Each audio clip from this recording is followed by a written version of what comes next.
After a year of trash talk from Sooners fans after last year's win, it is finally over. The Golden Hat is back where it belongs in Austin, Texas. 34-3 over the Oklahoma Sooners. Texas now moves up to 6-0 and 2-0 in the SEC. So things are going pretty well for my Horns right now. We got a big win over Oklahoma. I mean, the game it wasn't ever really a competition after the first quarter. Oklahoma went out and they had a picture-perfect first quarter. They held Texas to, I think, 0 points in the first quarter. Their defense looked really good. And Oklahoma had the script for the game, and it went their way in the first quarter. But after that, Texas woke up and played like the number one team in the country. Quinn Ewers played his first game in about a month, and he looked rusty. It showed for sure. He did not play well. That first quarter was awful.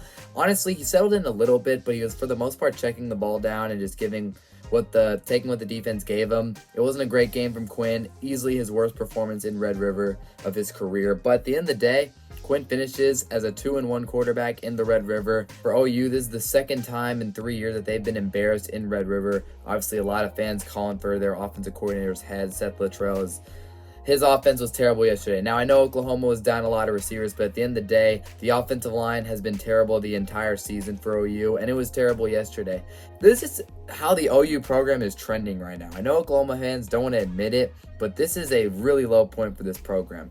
Again, Brent Venables has been coaching at OU for 3 years. In Steve Sarkisian's third year at Texas, again, being in the Big 12, I get it, but he got Texas to the college football playoff.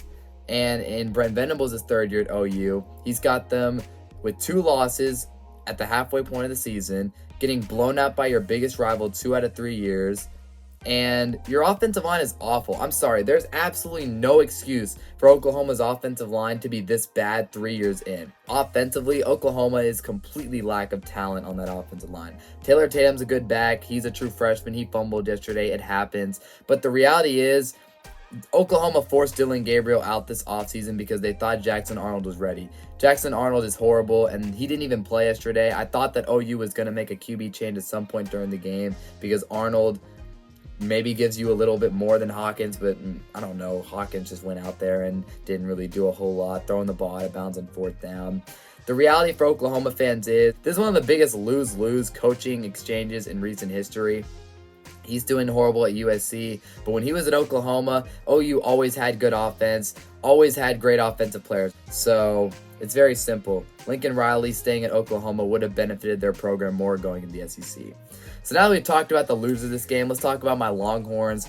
We showed we're the number one team in the country yesterday. At the end of the day, you got to win games when you play bad. Our starting quarterback came back from a month off of injury. Our wide receiver one got injured early in the game, and we still dominated Oklahoma completely. I get OU is a bad football team. I understand that. But at the end of the day, you got to win when you're not playing well. If you want to be the number one team, you got to win when things aren't always clicking. And that first quarter was terrible. But once we got things going, it was just an avalanche in our favor. Silas Bolden with that fumble recovery really turned the game around. Gunnar Helm was awesome yesterday. Our defense looked incredible. Again, I know OU's offensive line's bad, but we've had games where we've gone in against Oklahoma with superior talent like last year. Our defensive line was incredible last year, and Oklahoma pushed us around the whole game. This year, we didn't play any games. Our D-line was active, making plays the entire game. Anthony Hill was phenomenal yesterday, forced a fumble, had some sacks. Just a great game from our squad. And again, Oklahoma had no downfield passing attack whatsoever. They tried to roll Hawkins out the whole game. We were containing him, didn't allow him to get any big plays. Just a great game all around from Texas. Again, the offense, a little inconsistent. Quinn definitely did not play well yesterday. We're going to need a lot better from him next week if we want to beat Georgia, which I think we will do. But at the end of the day, our run game was fantastic. Again, Quintravion Wisener earned the starting job. He was awesome yesterday besides the fumble. He was running tough for tough yards. He's got a little speed to him, a lot more than I expected. And again, guys stepped up yesterday like Gunnar Helm in the absence of Isaiah Bond. So I know the game against Georgia is going to be a tough task for us. They're a good team, as they've been every year for a while. It should be a great matchup at DKR.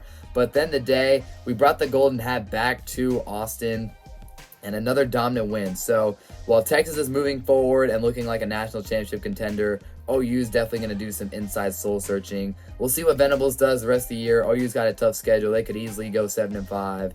or 6-6 if they are not able to figure things out. But at the end of the day, we're going to walk out of Red River with a win. We're going to bring the Golden Hat back to Austin. We've had to hear it for 365 days about last year's game, and now it doesn't matter anymore. 34-3, dominant win over OU. Feels great.